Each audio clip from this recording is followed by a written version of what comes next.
할렐루야! 오늘도 복된 하루입니다.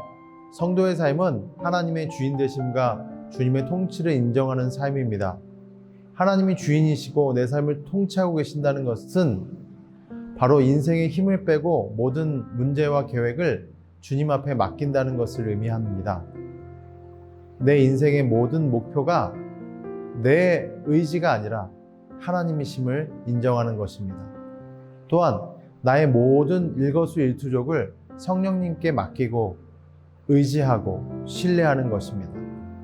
나의 삶의 주인이 되어주시고 모든 환경의 통치자가 되어주시는 하나님을 의지할 때 비로소 하나님은 우리를 위해서 일하십니다.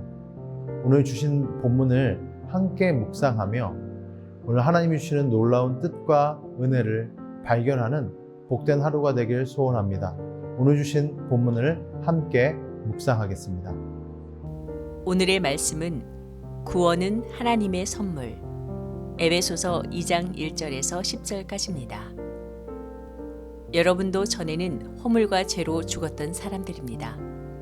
그때 여러분은 허물과 죄 가운데서 이 세상의 풍조를 따라 살고 공중의 권세를 잡은 통치자, 곧 지금 불순종의 자식들 가운데서 작용하는 영을 따라 살았습니다. 우리도 모두 전에는 그들 가운데에서 육신의 정욕대로 살고 육신과 마음이 원하는 대로 행했으며 나머지 사람들과 마찬가지로 날 때부터 진노의 자식이었습니다. 그러나 하나님은 자비가 넘치는 분이셔서 우리를 사랑하신 그 크신 사랑으로 말미암아 범죄로 죽은 우리를 그리스도와 함께 살려주셨습니다. 여러분은 은혜로 구원을 얻었습니다. 하나님께서 그리스도 예수 안에서 우리를 그분과 함께 살리시고 하늘에 함께 앉게 하셨습니다. 그것은 하나님께서 그리스도 예수 안에서 우리에게 자비로 베풀어 주신 그 은혜가 얼마나 풍성한지를 장차 올 모든 세대에게 드러내 보이시기 위함입니다. 여러분은 믿음을 통하여 은혜로 구원을 얻었습니다. 이것은 여러분에게서 난 것이 아니요 하나님의 선물입니다. 행위에서 난 것이 아닙니다. 그러므로 아무도 자랑할 수 없습니다. 우리는 하나님의 작품입니다. 선한 일을 하게 하시려고 하나님께서 그리스도 예수 안에서 우리를 만드셨습니다. 하나님께서 이렇게 미리 준비하신 것은 우리가 선한 일을 하며 살아가게 하시려는 것입니다. 1절을 읽습니다. 여러분도 전에는 허물과 죄로 죽었던 사람들입니다. 그리스도를 신뢰하지 않는 모든 사람은 영적으로 죽어 있습니다. 그들은 이 세상에서 살고 있어도 또한 하나님에 대하여 죽은 자들이라는 것이죠. 이것은 믿는 사람의 회심 이전의 삶을 분명하게 보여주고 있는 것입니다. 구원받기 이전에 우리가 어떤 모습이었는가를 성경은 오늘 정확하게 기록하고 있습니다. 구원받기 이전에 우리는 허물과 죄로 죽었던 상태였습니다. 지금 우리가 보고 있는 세상 사람들처럼 본질상으로는 진노 아래 놓였던 사람들이었다는 것이죠. 그때는 하나님과는 영적으로 단절되어져 있는 상태였습니다. 이런 우리를 긍휼이 많으신 하나님께서 사랑하셔서 독생자 예수 그리스도를 보내주시고 값없이 우리를 구원하셔서 새 생명을 주신 것입니다. 우리는 날마다 구원의 은혜에 감사해야 하며 그 은혜로 말미암아 살아가는 믿음의 성도가 되어야 하는 것이죠. 여러분, 그러나 우리 모두는 종종 이 구원의 은혜와 감격을 잊고 살 때가 많습니다. 그러므로 사도 바울은 계속하여서 오늘 우리의 본질적인 죄된 상태를 이야기하고 있는 것입니다. 죄가 있는 곳에 은혜가 있다고 말하고 있죠? 그것은 무엇입니까? 우리가 우리의 죄를 인정할 때 비로소 구원의 첫 단계에 들어선다는 것을 의미하는 것입니다. 8절을 읽습니다. 여러분은 믿음을 통하여 은혜로 구원을 얻었습니다. 이것은 여러분에게서 난 것이 아니요 하나님의 선물입니다. 우리가 받은 구원은 결코 우리의 행위에서 난 것이 아닙니다. 그 당시에 많은 바리새인들과 종교학자들 그리고 레위인들은 서기관들은 계속해서 자신의 구원의 조건을 행위라고 이야기하고 있습니다. 그러나 바울은 분명히 얘기했고 우리 모두가 알고 있듯이 우리가 받은 구원은 결코 우리의 행위에서 난 것이 아닙니다. 오직 십자가에서 날 위해 죽으시고 부활하신 예수 그리스도를 믿는 믿음 안에서 일어나는 것입니다. 즉 우리가 받은 구원은 전적인 하나님의 은혜의 선물이라는 것이죠. 하나님께서 이렇게 은혜를 베푸신 것은 우리로 하여금 자랑하지 못하게 하려 함이라고 오늘 에베소서 기자 사도는 말하고 있습니다. 여러분 그렇습니다. 우리의 구원은 우리의 의로 이루어진 것이 아닙니다. 오직 예수 그리스도의 의로 이루어진 것이죠. 하나님께서 우리에게 아무 값 없이 구원의 은혜를 주신 것은 우리가 그리스도 예수 안에서 선한 일을 하게 하기 위함이라고 성경은 이야기하고 있습니다. 우리는 하나님의 은혜로 구원을 받았습니다. 은혜란 하나님의 호의와 긍휼을 의미하는 것이죠. 그러나 하나님의 호의와 긍휼에는 독특한 점이 한 가지 있습니다. 하나님의 호의와 긍휼은 사람들에게서 이 호의와 긍휼을 받을 만한 자와 자격이 없음에도 불구하고 주셨다는 것입니다.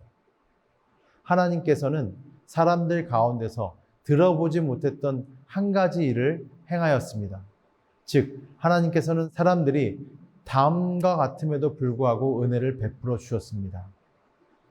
그러므로 우리는 이 구원의 은혜에 합당한 삶을 살기 위해 애써야 합니다. 10절을 한번 읽어볼까요? 우리는 하나님의 작품입니다. 선한 일을 하게 하시려고 하나님께서 그리스도 예수 안에서 우리를 만드셨습니다. 하나님께서 이렇게 미리 준비하신 것은 우리가 선한 일을 하며 살아가게 하시려는 것입니다. 우리는 하나님의 작품으로서 그리스도 예수 안에서 창조되었습니다.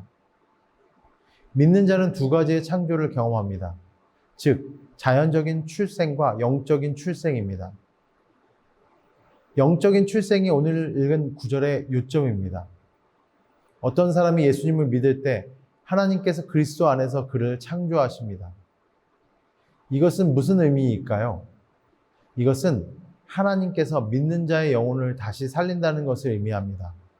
믿는 자의 영은 하나님에 대하여 죽어 있었는데 하나님께서 그 영혼을 새롭게 창조하시고 하나님께 대하여 새롭게 살게 하신다는 것입니다. 또한 하나님께서 우리로 하여금 선한 일들을 하도록 예비하셨다는 점에 주목해야 합니다. 선한 일을 한다는 것은 믿는 자의 선택사항이 아니라는 것이죠. 선한 일을 하는 것은 믿는 자의 본질적인 성품이 되어야 하고 하나님이 지으신 목적이기 때문입니다. 만일 어떤 사람이 그리스도 안에 창조되었다면, 즉 하나님의 복음을 경험하고 그 복음 안에서 새로운 구원을 경험하였다면 하나님께서는 진정으로 그 안에 역사하심을 통해서 그분의 성품이 선한 일을 하도록 지시하고 계시다는 것입니다. 여러분, 구원을 얻은 자는 달리 행할 수 없습니다. 그는 완전하지 않으며 실패도 합니다. 그러나 그는 끊임없이 하나님께 돌아가려고 무릎을 꿇고 믿고 죄사함을 구하고 돌이켜서 다시 그가 할 수 있는 선을 행하려고 앞으로 나가는 것입니다. 앞에서 말한 대로 이것이 그의 본질적인 성품입니다. 믿는 사람은 선한 일들을 하기 위해 창조된 새로운 피조물입니다. 그러므로 그 일들을 해야 하는 것입니다. 나무처럼 그는 그의 성품에 맺는 열매를 맺어야 하는 것입니다. 말씀을 정리하고자 합니다. 하나님께서는 우리를 향해서 수많은 고통과 고난을 통해서 우리를 빚어내시고 우리를 온전한 하나님의 작품으로 만드셨습니다. 그 작품이 만들어지기까지는 예수 그리스도의 희생이라고 하는, 십자가의 희생이라고 하는, 대속이라고 하는 대가가 치루어졌습니다. 그리고 오늘 본문은 하나님이 우리를 만드신 목적이 주님이 살았던 삶을 똑같이 살게 하게 하려 하심이라고 말하고 있는 것입니다. 우리는 우리의 행위로 구원을 얻지 않습니다. 그러나 구원받은 우리는 그리스도의 삶을 살아 나가야 합니다. 때로는 실패하고 넘어진다 할지라도 그 실패하고 넘어짐이 당연한 것이라고 여기지 말고 매 순간순간 더 예수 그리스도를 닮아가는 성화의 삶을 살기 위해 노력하시는 믿음의 백성들이 되시기를 주님의 이름으로 축원합니다. 함께 기도하겠습니다. 사랑해 주님 감사합니다. 오늘 우리의 모든 삶이 하나님 앞에 온전하고 충만한 삶이 되어지기를 원합니다.